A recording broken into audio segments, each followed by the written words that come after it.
Good morning, everyone. Thank you very much for joining us for this webinar on the African Political Ecologies Learning Lab.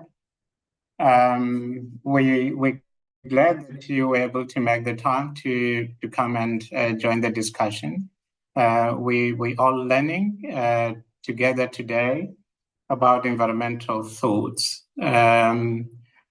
I want to give you a bit of background on this topic so you have a sense of why we need to think about environmental thought. I had a look at literature on environmental thought, and interestingly, Edward Spiegler suggests that environmental thought, modern environmental thought, I should add, started somewhere in the 1960s, which meant that was a time when people were thinking about the environment and writing about it. And that was a very interesting aspect for me because it privileges other documentations of environmental thoughts. It also suggests that those who have been thinking about the environment are the ones who were writing about it at a particular time. And what is interesting about this environmental thought is that, of course, it dates back to Rachel Carson, Silent Spring's work, and what has developed from there. It reads something like environmental history. But if we to think about where environmental thought in Africa is located in history, I don't think we will start in the 1960s. I don't think we will start in the 1970s. People have always been thinking about environment and responding to environmental challenges. It would appear to me that environmental thought is conflated with environmental concerns. Whenever there were environmental problems, people started writing about that, and that becomes environmental thought, which also generated lots of environmental movement. And I looked at a compendium of environmental thought by Peter Hay, and it has got some taxonomies of environmental thought even.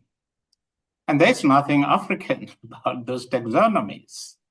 The taxonomies are more about resource conservation in the Western sense. It has to do with wilderness conservation. We know the wilderness movement, basically in the United States, that drove these ideas of preservation. Moral extensionism, which has to do with trying to look after the non-humans, or more than humans, as some would call them. And of course, where we are now, ecological sensibilities. And this is where sustainability issues have become very dominant. And where does environmental thought fit into this? And this is the purpose of this discussion. How do we recover environmental thought so that we can also begin to put it in the universal knowledge of environmental thought? We can begin to understand how environmental thought from the African perspective has contributed to the broader thinking about the environment. So this is the conversation that we need to have today. Our responsibilities as scholars, as activists, whatever we might want to call ourselves, is to be able to bring to the fore these ideas, very often with the practices that are happening within African context. And we just think this is the way people live. But what are they thinking about the animals? What are they thinking about the plants? What are they thinking about the landscapes? And literature is beginning to show us, especially in ecoliterary evaluations, criticisms, that we beginning to see how people have been writing and talking about the environment. And those are not the only people. We have got ordinary people who have got knowledge about the environment, and we will hear more about this today. So I want to invite you to really think with us today on environmental thought from the African perspective. I'm going to introduce the chair of this Session, Dr. Tafadzwa Mushonga, who is based at the University of Pretoria. Tafadzwa has done work on the forests and trying to understand the dynamics that have been unfolding in the forestry, the power relations, and many other things many other themes that you could possibly, find from her work.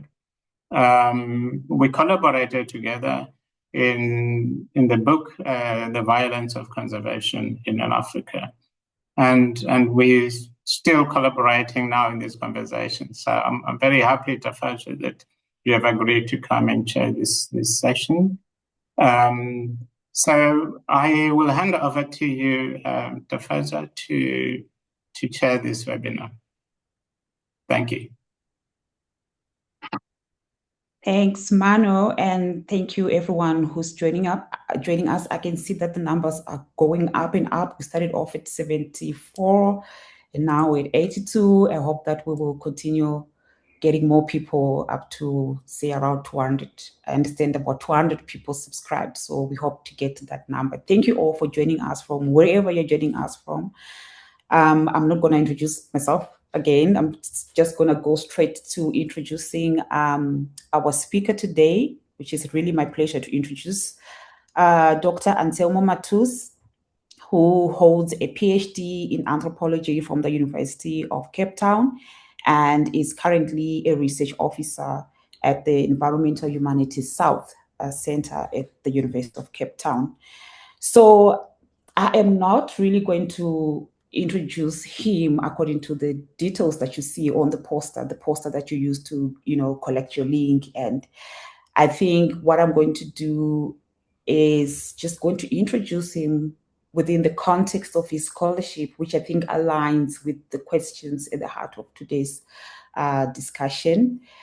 And so Anselmo's work explores how ordinary people in communities interpret and act on the environment, and how their thoughts interact or intersect with other ideologies, for example, how they intersect with science and other ideologies. And I'm particularly thinking of his work around Mount Mabo in Mozambique and other works that he has done where he highlights how environmental knowledge is lived, is negotiated, and it's expressed through, everyday practices, belief systems, collective action, and I see his research really creating that critical space for recognizing African epistemologies and African ontologies as being central to global environmental discourse. And I would see Anselmo as easily one person who would be the best people around to lead us into these discussions. Anselmo, I'm very, very happy to connect with you since our last project for Oxford Bibliographies. And I guess everyone is looking forward to listening to your perspectives today. So I'm going to go straight away to hand over the mic to you. Thank you very much, Tafadzwa, for that very generous introduction.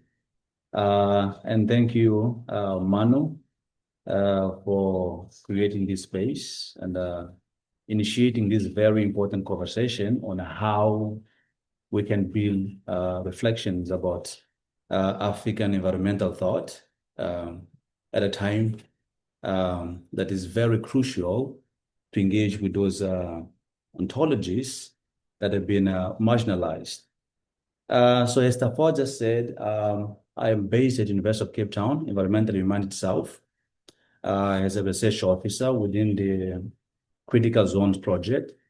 And some of the concerns have to do exactly with what I will share here, which is how can we think with African environmental thoughts or systems today. And so the title of my talk is, let me just share the screen.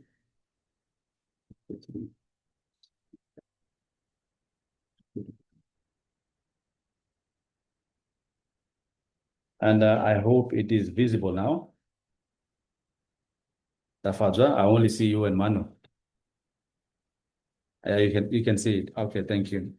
So the title of my intervention today will be Attempts Towards African Environmentalisms. So the contemporary climate crisis and poly crisis in Africa requires to first grapple with the rifts that have produced them. And I will argue throughout this talk that these rifts are not only in ontologies, but also, ecologies, but also in ontologies and the very ways of being and relating to the world. And we've been saying here African thought. And as I will argue, the hegemonic mode of environmentalism in the continent needs to be situated to open room for submerged ontologies and ways of knowing and being with nature. The hegemonic mode of environmentalism on the continent is fairly a recent phenomenon, which emerged during the colonial period, specifically in the form of nature conservation, just to give an example. And the first form of nature conservation in Southern Africa was enacted in the 1820s in South Africa with the intention of controlling hunting while ensuring the profitability of the growing game industry. In West Africa, the first normal and formal conservation efforts occurred in the 1880s with the establishment of forest reserves to protect valuable timber products. And later on, with the enactment of elephant protection in the DRC. During the same period, debates around nature protection emerged also in East Africa. So, however, if you follow the literature to show you that it was in the 1900s that saw the growth of more forceful forms of environmentalism that together with colonialism, racism, and capitalism came to re-signify local geographies, relationships, and personhood in Africa. And that's what we seek to decenter.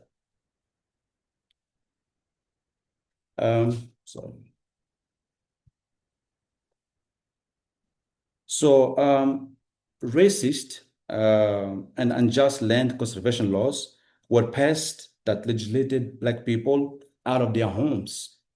Assault Black rights about the new land law in South Africa. Awakening on Friday morning, June 20, 1913, the South African native found himself not actually a slave, but a pariah in the land of his birth.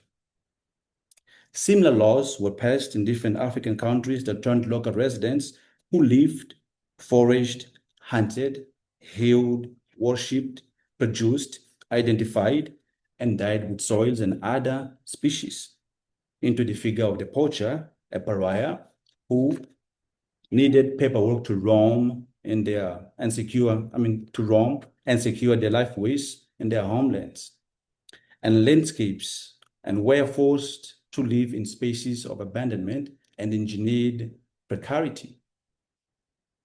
And as MSZ writes in Discourse on Colonialism, colonization is a thingification, and I will discuss throughout the talk that thingification was of the Black subjects and ecologies, both of which were resignified as extractable resources, and new forms of spatial and racial organizations were imposed. Examples of these include conservation areas of game reserves, which Njabulu de Bell called them in his essay titled Game Lodges and Leisure Colonialists, spaces for the enjoyment of colonial leisure, and described how game reserves create spaces where coloniality's heart beats vigorously with its dualized, racialized, and commoditized version of landscapes, where white people and elites enjoy themselves while poor, racialized subjects work in the shadow and invisibility. In other areas such as Kruger National Park and the Limpopo National Park in Mozambique, locals are armed with guns to prevent fellow community members from crossing the imposed nature-culture divide, trained to see their fellow community members as targets to kill on sight.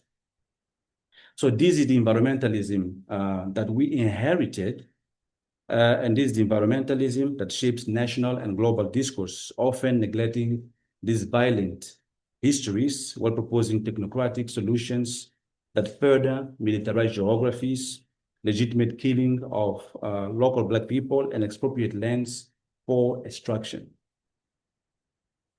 This environmentalism is situated within a Western and modernist ontology in which nature and society are viewed as separate from one another, and civilization as the process and result of that separation.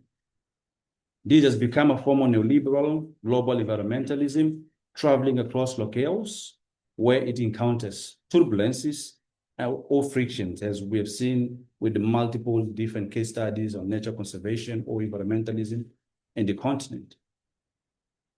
Hence, the anxieties and the discomfort that Njabulu Ndebele experienced in the game reserve, as well as the experiences of Black people whose lands are expropriated to establish extraction, the Black geographies of suffering and decay, destructive and exploitative mining landscapes, degrading Black bodies, water, soils, and air, the experience of seeing one's homes being bulldozed to make way for neoliberal spatial urbanization, the experiences of homelessness, food, water, and energy insecurity, the e-waste landfills in Ghana, Nairobi, mostly dumped from the West, the oil-polluted deltas, killing of local activists in the name of profit and status quo, are rich locales for piecing together and theorizing African environmentalism. And I know that Maano did propose a separation of environmental thought with environmental concerns. And I'm trying to propose a kind of a connection of the two, like how can the environmental thought also be pieced together through the different environmental crises that are being faced in the continent as a species of theorizing in African thought, environmental thought, that is not dissociated from the experience of or lived realities of people on the ground. So neoliberal environmentalism operates through specific institutions, policies, and actors that warrant specification. It is manifest in the World Bank's carbon markets and the UN REDS Plus program, which financialize forests and creates new commodities from carbon sequestration. Under RED Plus, standing forests become valuable not for what it provides to local communities, food, medicine, shelter, spiritual sustenance, but for the carbon it stores, which can be measured, verified, and sold as offsets to corporations in the global north that continue to pollute. And this is a profound resignification. The forest's value is abstracted from its relational, material, and spiritual entanglement and rendered as a single metric exchangeable on global markets. This form of environmentalism appear in African national governments' pursuit of green growth agendas that prioritize foreign investment in renewable energy and enclaves over energy sovereignty for the poor. Across the continent, vast tracts of land are being concessioned for solar and wind farms, many of which export energy to regional grids or directly to extraction industries, rather than powering local communities. For example, in Morocco, the Noor Ouarzazate complex, one of the world's largest, produces energy primarily for industrial users and urban centers, while surrounding communities whose lands were acquired at low prices remain without reliable electricity. In Kenya, Lake Turkana wind power, hailed as a model of green development, has been criticized for displacing indigenous communities and funneling energy to the national grid, while local pastoralists remain in the dark. It's embodied in conservation NGOs that partner with extractive industries to green their reputations while local communities are displaced. The phenomenon of greenwashing is well documented. All companies funding conservation projects, mining corporations establishing biodiversity offsets, agribusinesses certifying their supply chains as sustainable.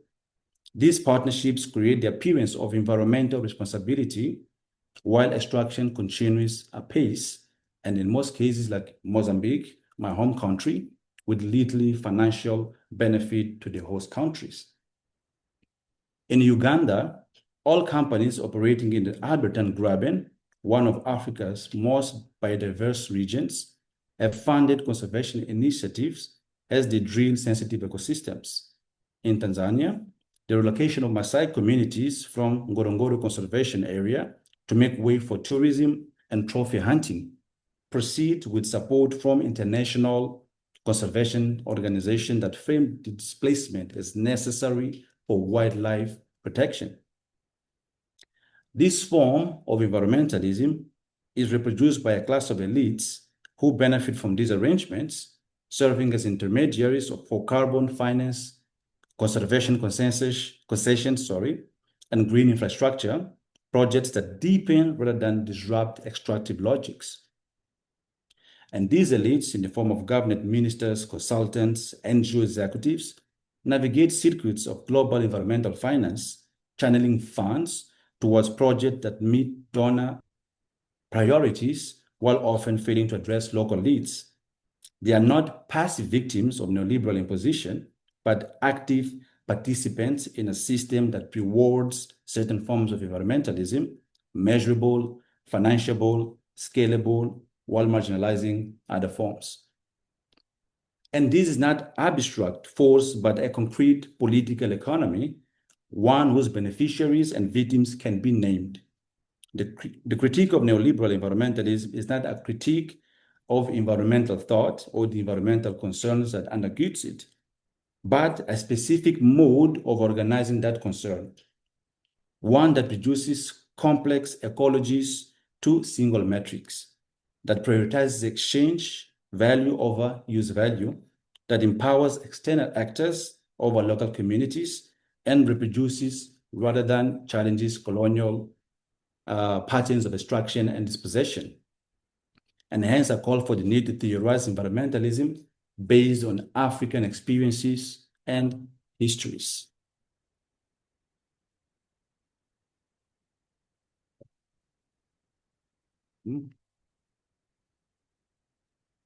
So, pardon, okay. I am a bit lost with the buttons. Okay, sorry. So Achille Mbembe in his book, Critique of Black Reason, reminds us not to reproduce the observation of African experience through a broken Western mirror. Africa is a place of abundance. Of the 50 countries ranked by Mongabe, an environmental news outlet, as the most biodiversity rich in 2016, about 17 were African, and the majority of them were from the global south.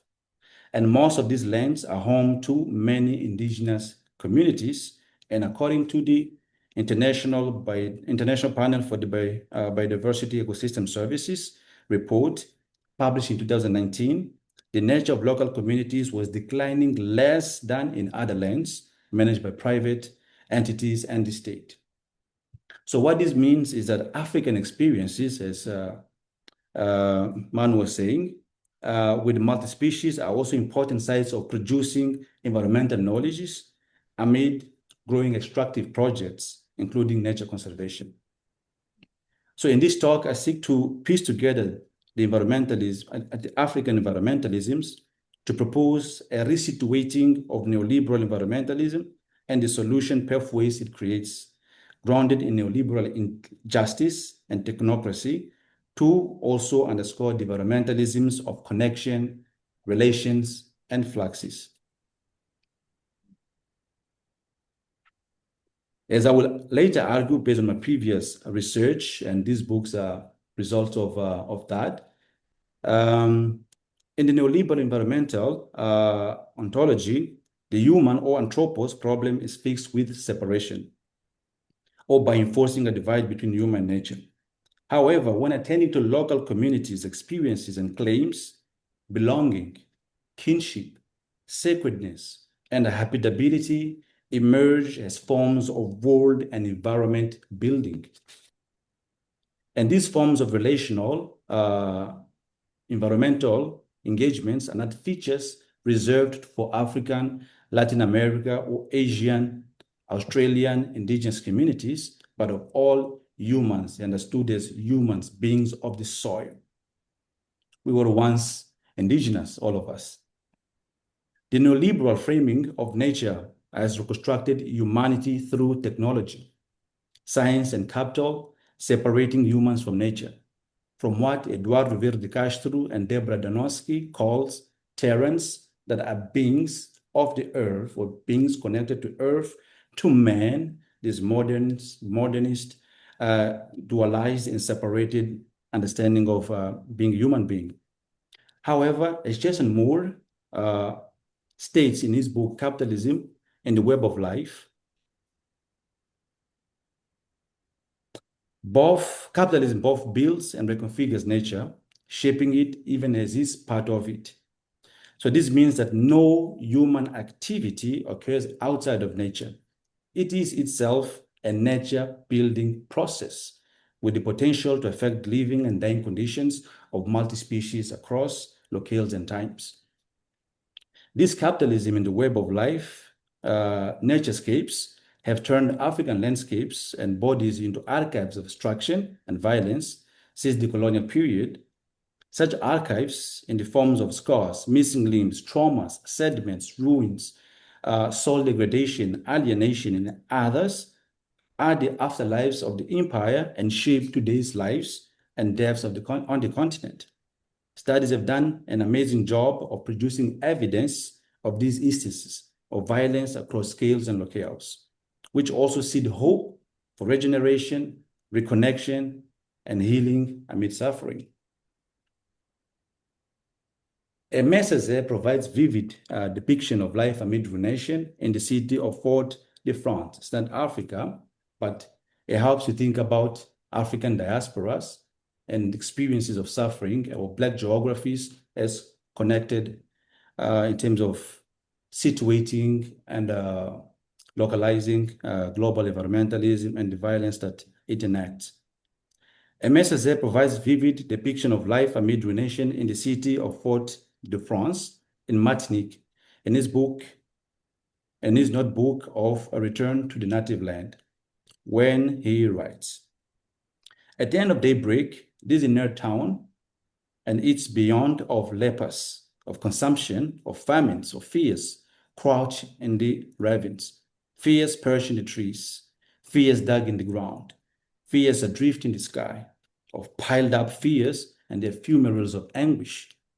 This depiction of ruination of a town disconnected from its own senses, of a bearing weight of a colonial and degrading infrastructure, and alienation from soils, the encroachment of fear and traumas into ecologies, it's a pervasive trope that sets the scene for the need to rise, to stand, to gain one sense, to reconnect through an embrace and topple coloniality."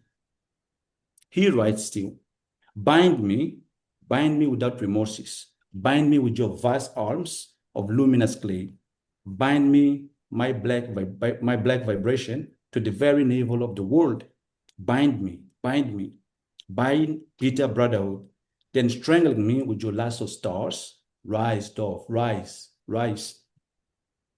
Freedom in Cesare can be interpreted as a multi-species rebellion against imperialism and coloniality.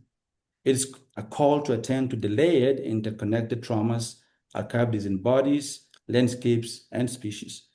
And this in itself provides a clue for reconceptualizing environmentalism as also a form of response to suffering and yearning for freedom and inhabitable land. Alienation, trauma, and ecological devastation are central themes in Uhuru Palafala's book, Mine, in which the author attends to the layered and interconnected histories of violence, exploitation, and marginalization through mining. Uhuru Palafala connects the conversation about ecologies to those about the body, and she writes, "Our bodies are voids in which history casts its shameful acts. Our bodies are vaults storing trauma that still breathes in our wombs." She continues, "Giving birth in anti-Black antenatal care, raising children in capital punishment state, disciplining their bodies, privatizing their minds, sacrificing their tongues at the altar of plantations, ripe for the picking." These words depict female bodies as archives of colonial violence, but also as sites of resistance and production of words otherwise. They depict the commoditization of Black female reproduction and soil reproduction through plantations and mining, which scholars such as Robinson Cedric called racial capitalism. And these kind of discussions inform debates about the role of plantations in the subjugation of Black bodies, soils, and ecologies for capital accumulation, that animated debates about green extractivism and the plantation scene today. The emerging environmentalism here is one that seeks to engage with female bodies as site of legitimate knowledge, archives of violence and resistance against the intersecting powers of coloniality, patriarchy, extractivism, and neoliberalism. And this formulation is at odds with the kind of technocratic and neoliberal environmentalism that Hamza Hamuchin and Katie Sandwell call green colonialism. It is an environmentalism that is blind to its colonial roots and problematic inheritances. It is, as Uhuru Palafala writes, "When they mined our souls, they didn't talk conservation."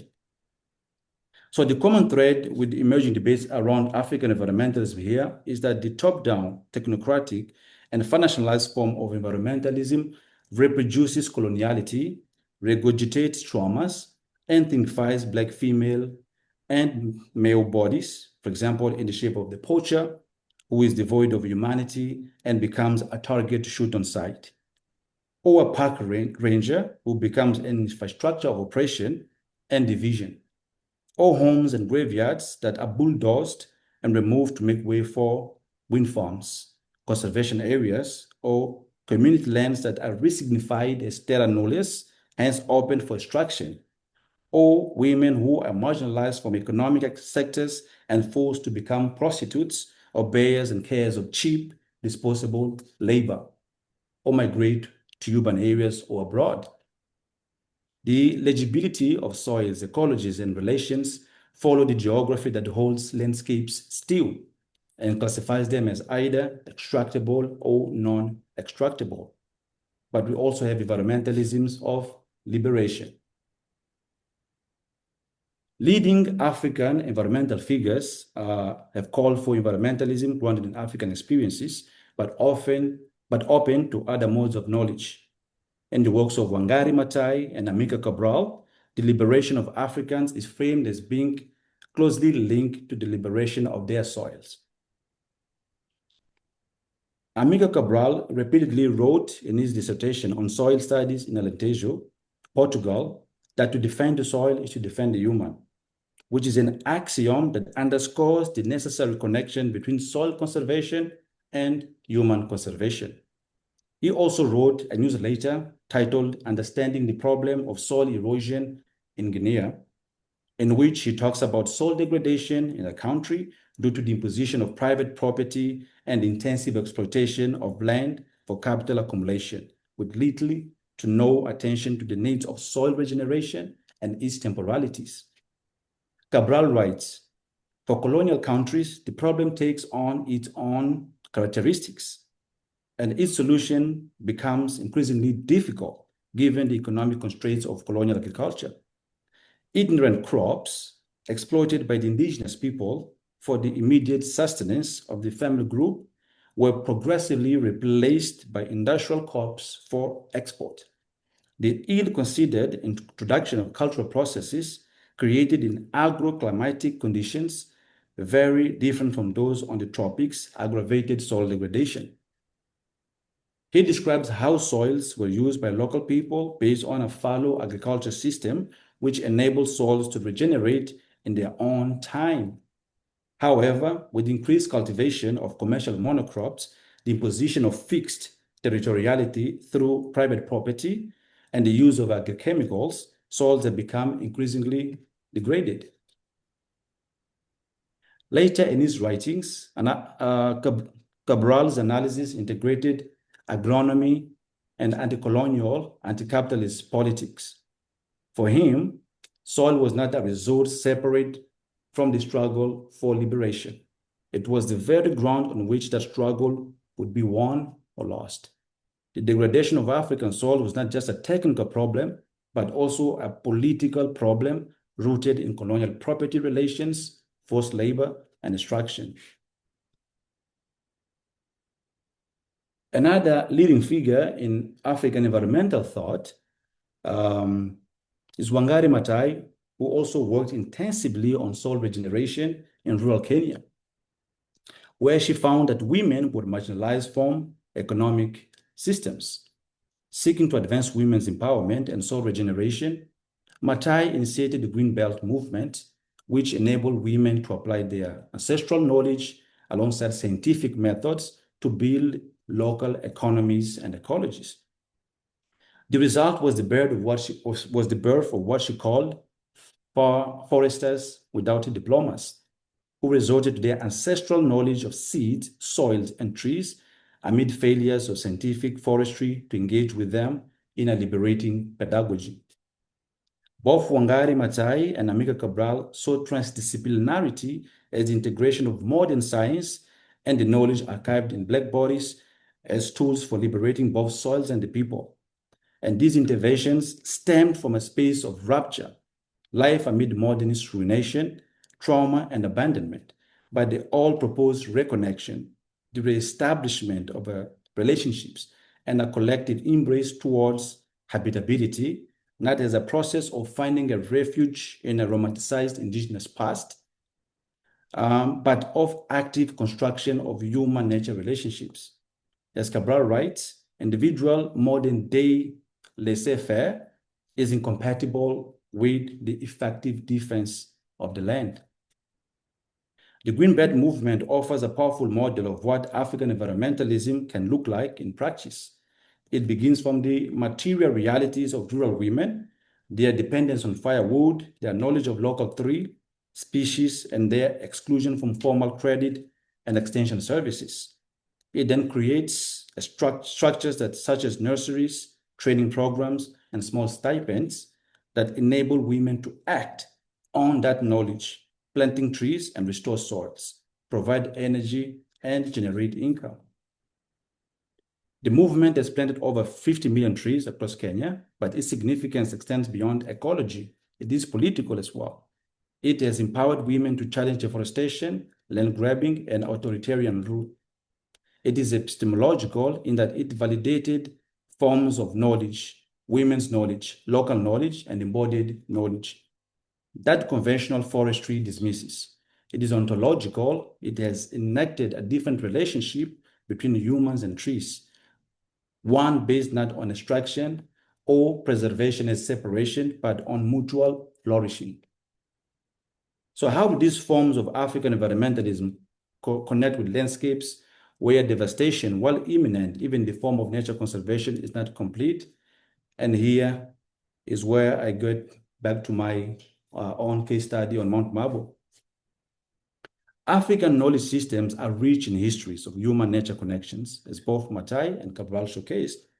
However, it's crucial not to deny them what the anthropologist Johannes Fabian calls coevalness, or as Uhuru Palafala posits, lock them in prehistory to the dark before the light. Enable coevalence means acknowledging Francis Nyamjo's philosophy of incompleteness, that one's knowledge is a palimpsest of flows, migrations, intermarriages, and contact, including colonial contact, hence dynamic. In short, there is no African essence but common histories, hence my insistence on the notion of African environmentalisms. Sacred landscapes. During my field work in the Lujaya district, Zambeza province, central Mozambique, I live with local communities as I sought to understand their relationship with Mount Mabo, which had since 2005 gained popularity after a group of scientists from the Kew Botanic Gardens claimed to have discovered it using Google Earth, then lending it the names such as Google Forest and also Lost Eden on Earth untouched by humans. During repeated conversation with community members, I learned that if I wanted to visit the mountain, I needed to talk to the local leader because only he could prepare me through a ritual to introduce me to ancestral spirits residing on the mountain and in surrounding forest. This is very akin to what Clepton Mavunga called guided mobilities, in which spiritual guidance is necessary for you to be able to be successful in your mobility within the forest. So what these accounts revealed was that local leaders in the area held community authorization to negotiate access to the mountain. This was because only they held the knowledge of the spirits of the original local leaders residing on the mountain. And only by engaging those spirits could incursions into the forest be successful. During my field work, I noticed that whenever local authorities made a claim about the mountain, they said, I belong to this mountain, and that community belongs to that mountain. Because the original leader, just before he died, had his spirit fly to the mountain. So the language employed was one premised on belonging, not ownership, on negotiation, but not mastery. Their attachment to the mountain was articulated through animating the landscapes rather than objectifying it. In this form of environmentalism, landscapes are portrayed as dynamic and animated, not inert to be mastered, managed, or protected, as the neoliberal frames of nature conservation would have it. However, the secretness of the mountain kept it pristine, so much so that scientists wanted to turn it into a protected area, which also heightened the power of local authorities, who, amid growing extractive projects, marginalization, and neoliberalism, were yearning for a better life and ended up creating further vulnerabilities in their communities. So when I spoke with local communities about the potential to turn the mountain into a protected area, the response was nearly all in favor of that transformation, since they envisioned modern infrastructures and job opportunities coming to the area, which the state has systematically failed to provide. So there was a yearning that the mountain could provide local communities with modern development amenities by enabling the creation of spaces that elsewhere were framed as the enjoyment of colonial leisure. In other words, the relational ontologies, the spirits and the agency of the mountain, while providing a different environmental ontology, were not necessarily opposed to neoliberal environmentalism. In fact, they could be mobilized to enable it without being completely engulfed by it. As Marisol de la Cadena would say, the nature was uncommon, but the interests, at least momentarily, were not.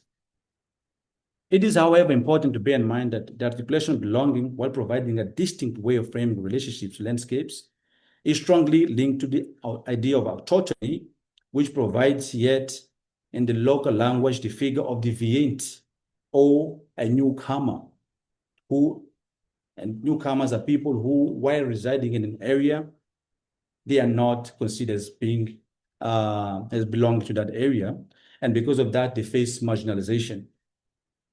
At a time when extractivism is conquering new grounds, ritual practices has increasingly become a means of accumulating money from visitors to the mountain. And that money does not filter down into communities that are not in their authoritative positions, highlighting the workings of elitism that Mamdani writes so well in his book, Subject and Citizen. This contradictory ethos of relational ontology is crucial, and would be a mistake to read the Mozambican case as simply a story of indigenous resistance to neoliberal conservation. Instead, it reveals the entanglement of multiple desires for connection with ancestors and spirits, as well as for development, inclusion, and material benefits that conservation might bring. It also reveals a desire for control on the part of local leaders who have been systematically marginalized by the post-colonial state. These desires are not mutually exclusive. They coexist within the same communities and sometimes within the same people. And the challenge for critical environmentalism is not to purify one desire from another, but to understand how they interact, how they are mobilized by different actors, and how they might be oriented towards more just and habitable agoras. Another area that I experienced that also provides a very great example about how African indigenous knowledges can provide a powerful resistance to extractivism were sacred forests, which were a form of ecological governance, which I witnessed in Lilongwe, Malawi in 2025. During a field trip in the context of the Critical Zones Africa project with the Malawian colleagues, I remember seeing from time to time patches of green forests that were like islands in oceans of dried and open fields that were used for agricultural production, which in Malawi had increasingly relied on GMOs, pesticides, and fertilizers that the NGOs, the state, corporations, and philanthropies had imposed on farmers. When I asked my colleagues what those green patches were, they said they were community cemeteries. And cutting down trees in those forests was prohibited. In that moment, I came to a realization that the African forms of environmental governance not only were extant, but they had power enough to hold extractivism and capitalist capture and preserve forests, not as nature separated from society, but as spirits in nature, hence life in nature. In a context of pronounced energy security, where people resort to charcoal for energy, those forests stood tall, challenging neoliberal and commoditized forms of relating to nature. And this evidenced the efficacy of these forms of nature governance, and it showed that spirits and not policy enabled ecological survival in those spaces. Just to finalize, the other area that was very, that emerged as a space of reimagining African environmentalism is totemism and kinship across species line. Studies have shown a totemic connection between certain African people and species, and such totemic connections regulate how people can engage with certain species. Totemic relationships are found across the continent. Among the Shona, for example, of Zimbabwe, certain clans have a lion or a zebra as a totem and are considered its guardians. So harming those lions is like harming a king. Among the Dagar of Burkina Faso, the earth is a living ancestor with whom humans must maintain power relations through ritual sacrifice. Among the Yoruba of Nigeria, forests are inhabited by Orisha, deities who demand respect, whose displeasure can bring misfortune. And these are not beliefs that can be separated from environmental practice or thought. They are environmental thought constituting specific forms of attention, restraint, and care. Yet Christianity and Islam have often demonized them as pagan or superstitious. Formal education has taught generations of Africans to view them as backwards. Neoliberal development has commoditized the landscapes they once protected, and conservation science has often dismissed them as unscientific, even as it discovered that sacred groves harbor some of the continent's highest biodiversity. So the challenge is not to preserve these practices in amber, but to support their adaptation, their reemergence in new forms, their capacity to speak to contemporary crises. What emerges in this conversation is the common form of nature governance, and second, a necessary connection or relationship between humans and nature through spiritual connection and ancestry. Totemic environmentalism offers a unique opportunity for ecological reimagination, but questions like what happens to those animals that fall outside of the purview of totemism and neoliberal globalized agoras are also very pertinent to be made. In Africa, that is expected to grow predominantly urban, these questions take on a different dimension and weight because urbanization is one of the causes of the metabolic rift, which, according to Karl Marx, enacted separation between the labor of the nature and the labor of the humans, which in urban spaces have become resulted in ecological crisis.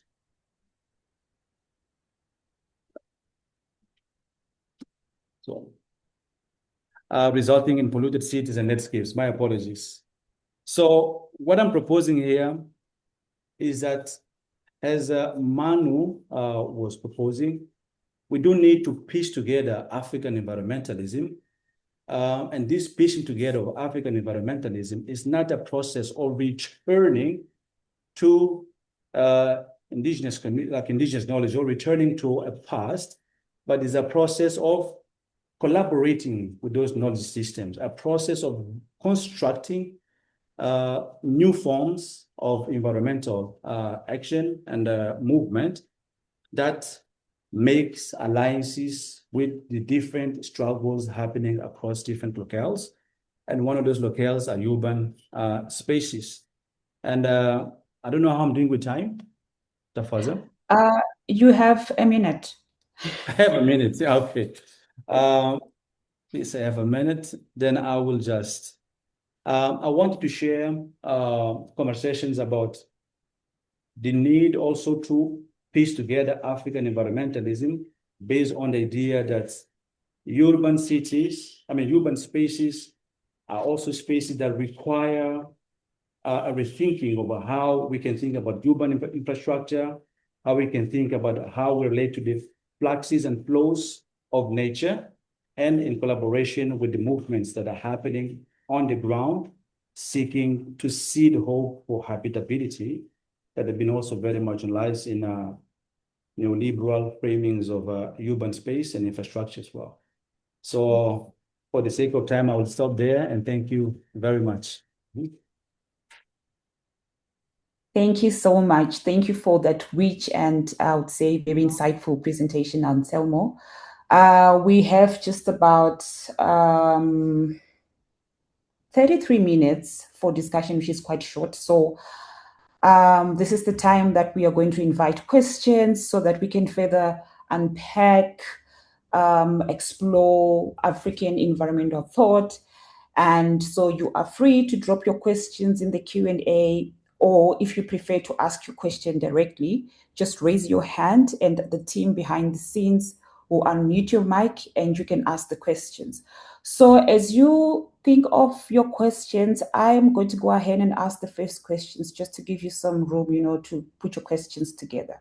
I hope that by the time we finish these first questions, all the questions will start coming in.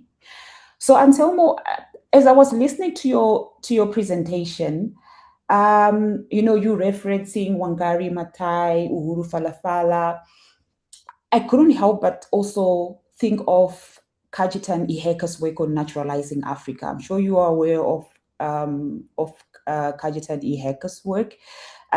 Just in case for those that don't know his work, that is Iheka's work. So Iheka uses African literature to demonstrate how environmental meaning is produced. And he shows that through literary texts, that in the African context, humans and non-humans are interconnected, and that ecological relations are lived, but also narrated and imagined, not just material. And then he introduces this idea of aesthetics of proximity, where he argues that ethical life emerges from recognizing closeness and interdependence, which I find really quite close to what you have been calling, or what you have showed us to be.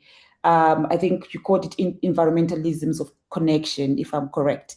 So my question for you, Anselmo, is how do these notions of connection, of relatedness, help us move from a critique of neoliberal environmentalism towards a more grounded theory and practice of African political ecology? In particular, what do these notions allow us to see, or what do these notions allow us to do differently when we are analyzing environmental struggles, meanings, and actions within the African context? You did touch a little bit on that, but I guess this is a chance for you to just further, unpack the importance of relatedness and connections within the context of trying to, unpack African environmental thought.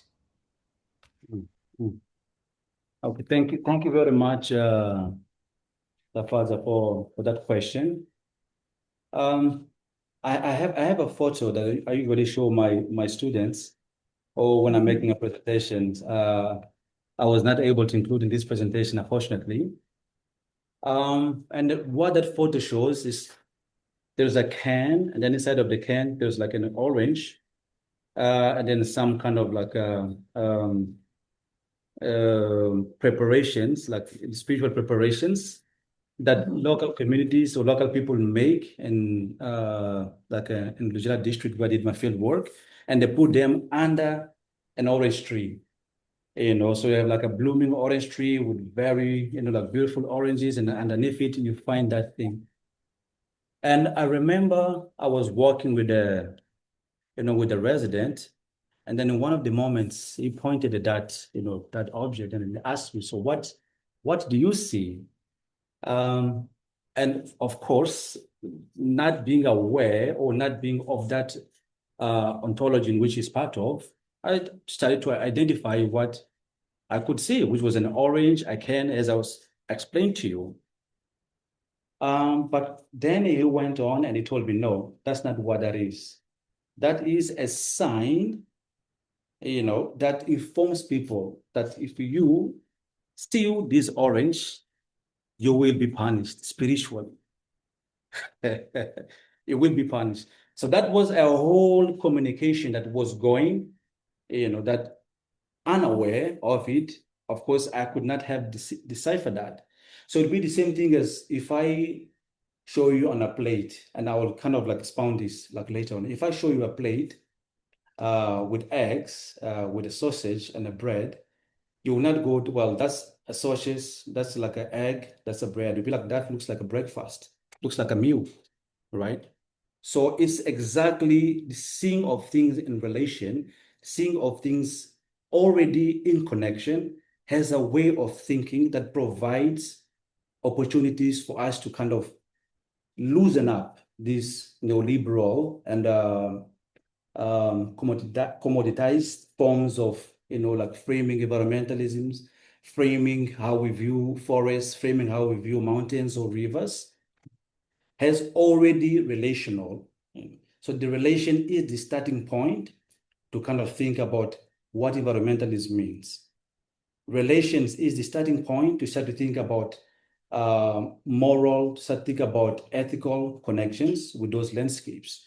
And I think when we piece this kind of environmentalism, not just in Africa, you have the Ganges, for example, in India, which is seen as like a spiritual river that needs to be protected. But of course, that again does not mean that those knowledge or that form of care and relation stopped it from experiencing pollution. So that's why I think it's important to have this conversation both with indigenous knowledge, the local knowledge of relationality, and the dominant ways of looking at landscapes as resources. Yeah. Mm-hmm. Oh, I think you're muted. All right. So I've just been checking the Q&A, and someone is interested in the full title of the book that I referred to. So I'm just busy trying to see if I can post the link of the book. There you go. I hope that you'll be able to see the book. I've just put it in the chat segment. So I've put the link there for those that are asking for the book. But yeah, that's a wonderful response, Anselmo. Any questions? Do you have your questions together? Mano, do you have a question perhaps to help? And not a question. I think there are hands that have been raised from the audience. Okay. Yes, I think we can go to them first. Thanks. Okay, can the team behind the scenes help us with the... Yeah, okay. What am I doing? I don't quite see. I see Christina. Christina, if your mic has been muted, can you please go ahead and... Why is my hand up? Thank You you so can much. go ahead and ask your question. Maybe Thank another you. question. Posted it in the chat instead of the Q&A, but thank you so much to the speaker. It was really a very prominently much needed conversation, and we hope that it's the beginning of many. I think I've got a question about I think currently these new forms of environmentalism that collaborate with African knowledge systems, which I agree is much needed. Is there any prospects for hybridity with current Western worldviews and systems, or would that be completely counterproductive?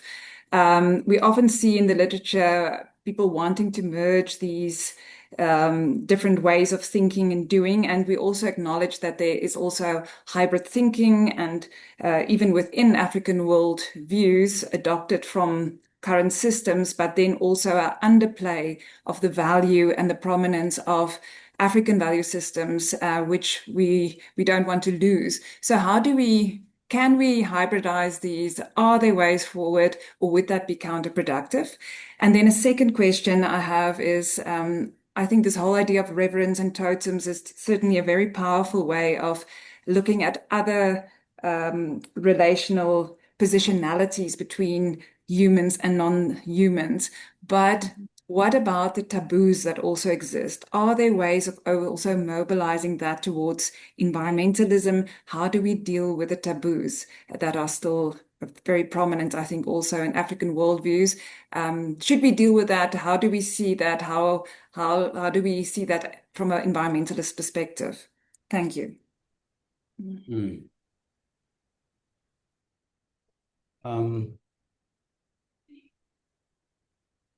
Should I go where like Yes, more? please go ahead. Okay. Yeah, Yes. go ahead. Thank you very much, Christina, for those very thought-provoking questions. In terms of hybridity, and here, I will resort to Francis Nyamjo's work on incompleteness, which he develops through his engagement with Igor Kopitov, idea of a frontier subject. I think the idea of pure African identities that are separated from the world outside or separated from mobility, it does more disservice than actually help us think about the richness of African knowledge systems in the continent. Even prior to colonialism, Africans were also involved in trade, with Arabs. They were involved in intermarriage in terms of like tribal intermarriages. There were like movements. So we cannot deny this mobility or this richness in the continent in the name of purifying indigenous knowledge from Western knowledge. Just to give another example, on Mount Mabo as well. One of the conversations, for example, in terms of seeds or seed sovereignty or food sovereignty, was that the reigning narrative is that improved seeds are destroying or kind of like rupturing local foodways, across the continent, and there are evidence that that is true. But what I found fascinating, like in the Mount Mabo communities, is that what they did, they used both local seeds, which were like traditional seeds, which they shared amongst themselves. And those seeds they didn't sell. It was a form of building conviviality, in the community, and also preserving their foodways or food systems. But they used the improved seeds that were provided by the NGOs to be able to grow parallel to the field in which they grow traditional seeds, another crop with improved seeds. And what they did there is that because local seeds take time to mature, so around April, May, that's when they mature. And the improved seeds, they mature around January, February, and March. So what those seeds provided was an opportunity for them to be able to secure food at a time in which they were still waiting for the traditional seeds to mature. And I think this is a very great example of people using different knowledge systems to kind of grapple with the challenges they're facing today. And I don't think hybridity is a loss. Might be a little bit cautious about the idea of integration. Is integration under whose terms? Is integration towards what systems? So those are some of the questions that maybe we need to ask when we talk about integration. I don't know if that answers the question. Yes.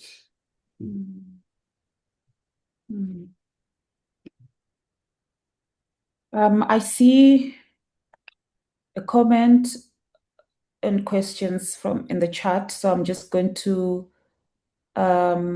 read the questions. And I see here a question from Tinashe Chavunduka, who says conversations like this are very timely.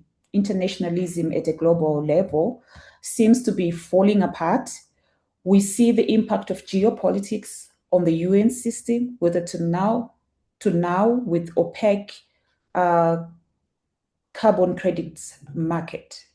Did I read that question correct? Does it sound like a question? But it's in the chat. It's in the chat. Tinashe, if you'd want to perhaps, if you would like to speak to that question, you're more than welcome. And the second question is, while much of the discourse on African environmentalism calls for epistemic shifts, that's from Bayanda Lapo, calls for epistemic shifts away from the neoliberal environmentalism as an example, towards frameworks grounded in African knowledge systems. How do we ensure that these shifts are materially realized at the level of lived experience, with emphasis on the word materially? More specifically, what mechanisms, practices, or institutional transformations are necessary to translate epistemic reorientation into tangible and pragmatic ecological and social economic outcomes on the ground? So maybe you want to take those two for now, and then we could, if we have time, we still have about 15 more minutes. I don't quite remember the first question though.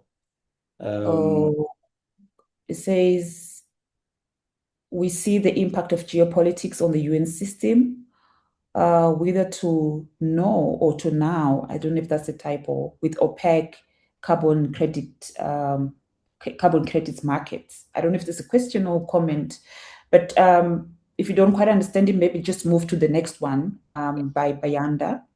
And if Tinashe is available, please, if you would like to perhaps speak more to your question or comment, you're more than welcome to do that. Okay, thank you very much, Bayanda, for the question. Just to think about, I mean, I like to think with examples, because that's what kind of grounds a lot of these very conceptual conversations very often. And one example I can bring is, again, Amica Cabral, whose work has been, translated quite recently with Leslie Green and Carlos Lopes.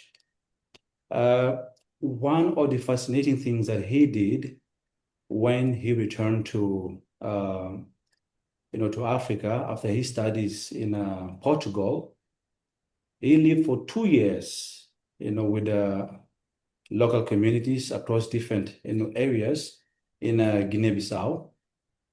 And in that moment, what he did, he created local workshops or local places in which he would use his knowledge of agronomy, of how soils operate, of the challenges that soils face, not just in Africa, but also in Portugal or worldwide, as he had started.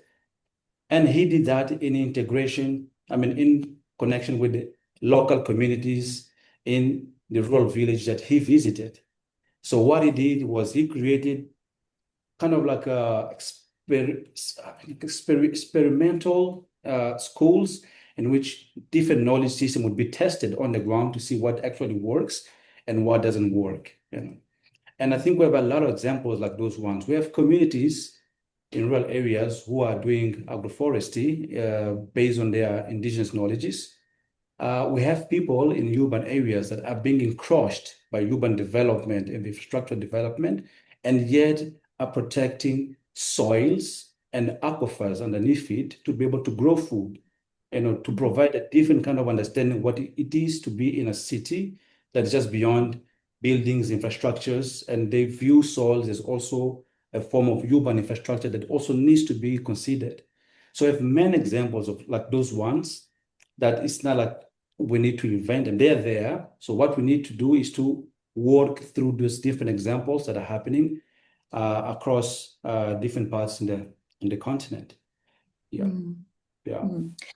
Tinashe is available to speak more to his questions. So Tinashe, please unmute your mic. And I also see that Michelle has also raised a hand. Michelle, I'm sorry, I can't just hide my excitement, but just happy to see Michelle. So Tinashe, after you have raised your question, Michelle, please quickly go ahead so that perhaps Ansemo can just take the both of the questions, then we move on to the next.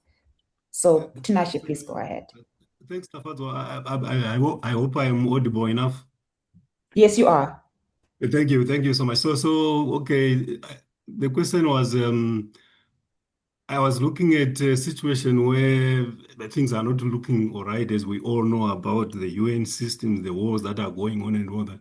And I'm looking at the UNFCCC system, still sort of the overarching system that is controlling this system of carbon credit markets and all that.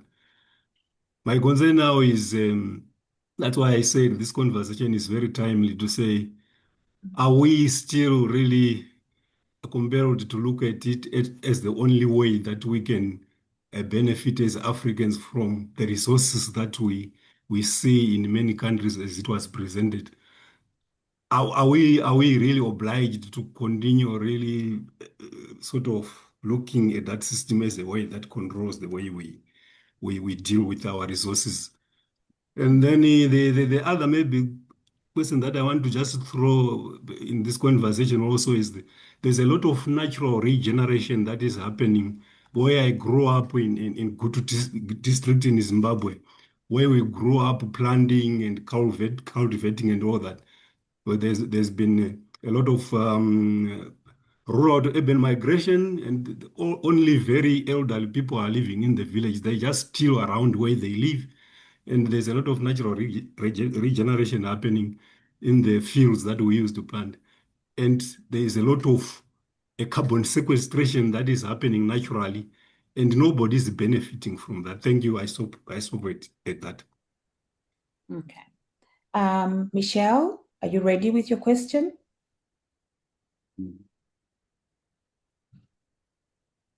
Hello, okay. Can you hear me now? Okay, great.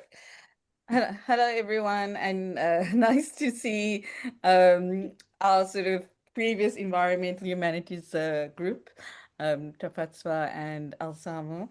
So yeah, so I guess I'm just also grappling with using the term and the concept of environmentalism in African ontologies or indigenous ontologies in general, and I just want to refer to Escobar, who says in the Sustainable Development Discourse, nature is reinvented as environment, so that capital, not nature, and culture may be sustained. And in many ways, Alzheimer's presentation has brought to the fore one of my favorite African scholars or philosophers, Bayo Kulalafi, when he says, what if the way we respond to the crisis, something like, is the crisis, is part of the crisis. And in this realm of conservation and commodification and measuring and numbering environment, and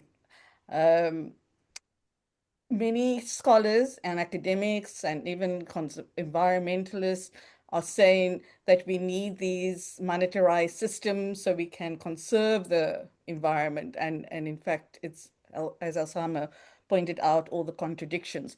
So my question is, what do we ask of the mainstream discourse that is so penetrated in the United Nations policies?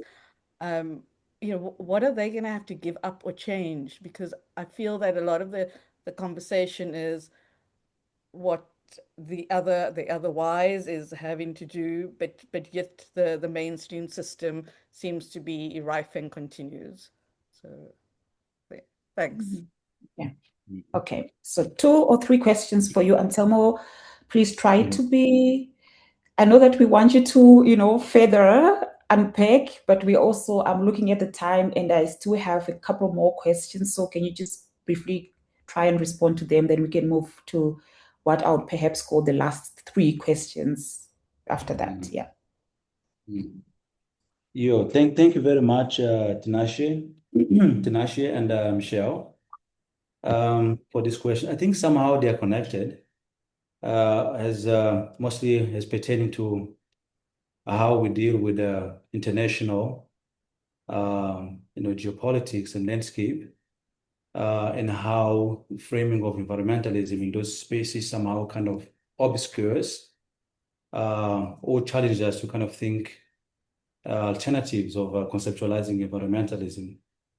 And I wish I had answers to how to rebuild the global infrastructure in ways that responds, to the need not just of the people on the ground, but also to the ecologies, that are being degraded, at a very fast and alarming rate. I agree that environmentalism as a concept, it has its histories, and it's also, to use Jason Moore, it's also a form of, it's an argument. If you say environmentalism, it means implicit in it, there is a way of understanding human and nature relationship. And if you look at it from the, the hegemonic way of framing environmentalism, that relationship is one based on separations. But as you also kind of know very well, Michelle, there are many ways of piecing those relations on the ground. And if there is one point that I'm trying to make, and this also to connect with Nash, is that we need is to engage with these other forms of knowing, other forms of being, that while have been marginalized and submerged, they persist. They're there, and we need to think with them. So I don't have an answer like can actually respond to how we build the whole infrastructure, but it's a collaborative process. That's for sure. Yeah, and certainly a process of imagining and reimagining, and yeah. So we have about 6 minutes and 2 questions, fortunately, as I thought maybe we had 3. So there's a question that has been asked in the Q&A by Katlego. Oh, I'm sorry if I butchered your name, my love. Katlego. Oh, forgive my tongue. But he or she says, I'm a freshwater ecologist. So my question is centered around water management. How can freshwater governance move beyond purely technical or bureaucratic solutions to recognize and integrate the sacred and spiritual relationships that communities have with rivers, wetlands, and springs? Can it be integrated, and how would one go about it? The second and last question is from Buti Ngombeni. And they say, thank you for the insightful presentation, Dr. Anselmo. You made reference to Wangari Maathai from Kenya, who said that modern day, I've got a problem with pronouncing French words, so I'm going to skip that one because my tongue is compatible with environmental sustainability. My question is it incompatible with environmental sustainability due to profit maximization? If not, what makes it incompatible? You also made mention of how in Tanzania it was not permissible to cut down trees. Has that changed also due to profits? So if you want to know the French word that I skipped, go to the chat section if you have access to it. Let's pray. I don't know how to pronounce that. Yeah, so those are the two questions, and we have 4 minutes. So maybe in 3 minutes, so we can have the last minute to just round up. Okay. I'm trying to integrate both, I mean, like all the questions and see how they communicate with one another. I mean, one of the challenges of mostly scholarship on ontological politics, and I cited some authors like Marceau de la Cadena, Mário Blazer, and Eduardo Rivera de Castro, is that it pluralized the world, it pluralized nature and the various ways, different communities frame their relations with the natural world, for the lack of a better word. And one of the criticisms or one of the kind of contending points is about the idea of incommensurability. So how could different knowledge systems talk with one another? Is there a way, is there a space in which we can talk about issues of responsibility, morality, justice, and so on and so forth across different ontologies without imposing yet another form of coloniality? And I think that's what, the questions about how to bring the spiritual dimension of the water to talk with the water managers in municipalities. And also the conversations about the incompatibility of using neoliberal or capitalist ways of organizing relations with landscapes with this regeneration. And to speak to that last point, I can bring a German chemist, soil chemist, Justus von Humboldt, who also grapples with this idea of how soil degradation was happening in the context of industrial revolution in the UK.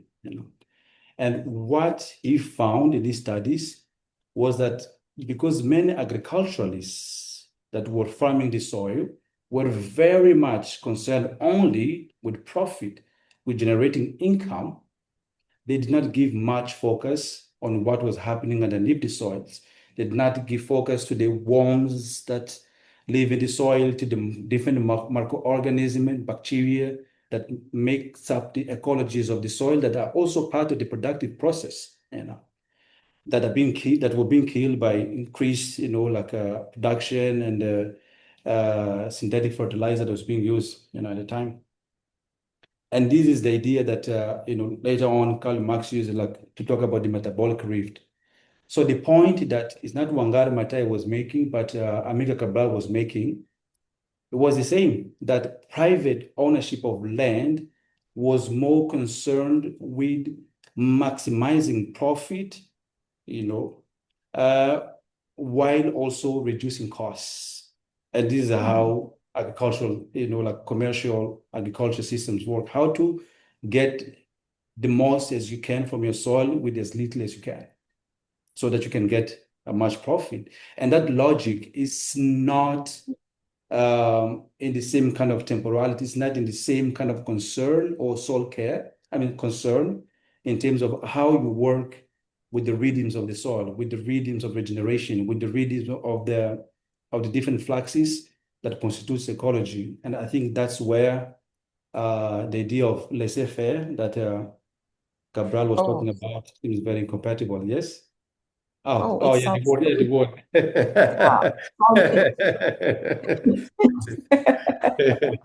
I'll Yeah. ask you to repeat it afterwards so that I can Pleasure. enjoy it more. Yeah. Yeah. All right. So we just come to 12:30 and we are supposed to end this webinar at 12:30. I also see that the numbers are going down. But I just want to, if Maano, perhaps if you don't have anything to say, I will just then go ahead and thank everyone for joining us today. And my sincere thanks to you, Anselmo, our speaker today, for leading us through this rich and very thought-provoking presentation. And thank you everyone who participated, who sent your questions through. Your questions really were important to enrich the conversation. So we are really grateful for your time and engagement, and we look forward to doing this again. We do have another session sometime where we further unpack many issues related to what we've started today. And so please do look out for the communication. I'm sure it will come to you in the next few weeks or days.